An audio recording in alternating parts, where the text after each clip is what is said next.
नमस्कार मैत्रिणींनो, tasty treat चॅनलमध्ये तुमचं खूप मनापासून स्वागत। आजच्या व्हिडिओमध्ये आपण सोलापूरचा जो फेमस नाश्ता आहे सुशिला, तो आपण कशा पद्धतीने बनवायचा ते दाखवणार आहे। जर तुम्ही माझ्या चॅनलवर नवीन असाल तर माझ्या चॅनलला सबस्क्राईब करायला विसरू नका आणि व्हिडिओ शेवटपर्यंत नक्की पाहत जा। बघा किती छान बनला आहे। अगदी सोपी रेसिपी आहे आणि झटपट होणारे आहे। चला मग व्हिडिओला सुरुवात करूया। तर त्यासाठी मी 2 लोकांच्यासाठी बनवणार आहे नाश्ता। त्या हिशोबाने मी 2 वाट्या होतील एवढं चिरमुरे घेतलेले आहेत। त्याच्यामध्ये आपण पाणी घालून ते भिजवून घ्यायचं। मी त्याच्यावर जे म्हणजे चाळण असते ना ती आहे, चाळणीमध्ये घालून त्याला साफ करून घेतलेले चिरमुरे आहेत। जसं पाणी घालेल तसं चिरमुरे हे खाली खाली जातात बघा, आणि भिजले जातात छानपैकी।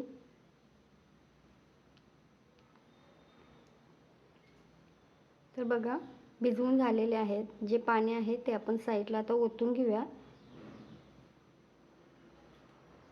आणि इकडं गॅसवर कढई ठेवलेली आहे। कढईमध्ये आपण 1-2 चमचे होईल एवढं तेल घालायचं आहे आणि तेल गरम झालं की त्याच्यामध्ये आपण एक अर्धी वाटी शेंगदाणा घालून फ्राय करून घ्यायचं। छानपैकी गोल्डन कलर येईपर्यंत फ्राय करायचं आहे, म्हणजे शेंगदाणे एकदम असे कुरकुरीत त्याच्यामध्ये छान लागतात। त्याला काढून घेऊया। काढून घेतल्यानंतर त्याच तेलामध्ये आपण एक अर्धा चमचा मोहरी घालायची आहे, अर्धा चमचा जिरं आणि 8 ते 10 कढीपत्त्याची पाने। आणि ही फोडणी छान तडतडली की त्याच्यामध्ये आपण एक मी मोठ्या साईजचा कांदा चिरून घेतला आहे तो घालायचा आणि कांदा मस्त फ्राय करून घेऊया।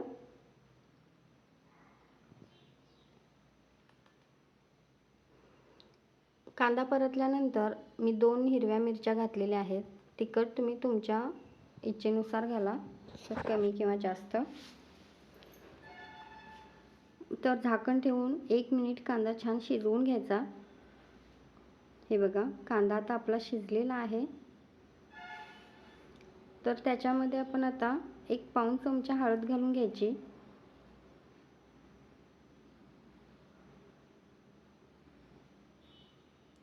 हळद घातल्यानंतर आपण त्याच्यामध्ये चवीपुरतं मीठ घालून घ्यायचं आणि 1 मिनिट परतून घ्यायचं आहे। आणि हे परतल्यानंतर आपण जे भिजवून घेतलेले चिरमुरे आहेत ते आता ह्या फोडणीमध्ये घालून घेऊया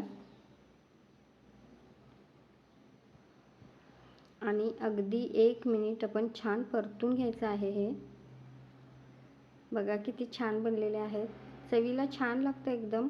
तुम्ही ह्याच्यामध्ये शेव सुद्धा घालू शकता, ते घातल्यावर छान चव येते।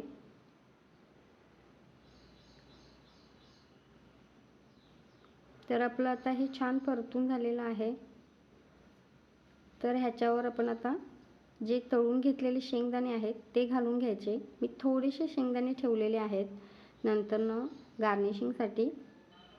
तर आता आपण ह्याच्यामध्ये प्लेट ठेवायची आहे आणि थोडंसं मी पाणी घेतलेलं आहे ते त्याच्यावर शिपडून एक वाफ काढून घ्यायची।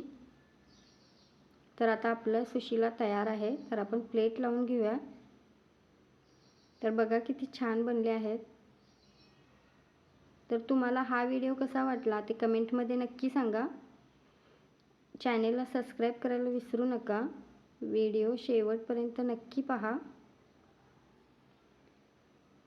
धन्यवाद।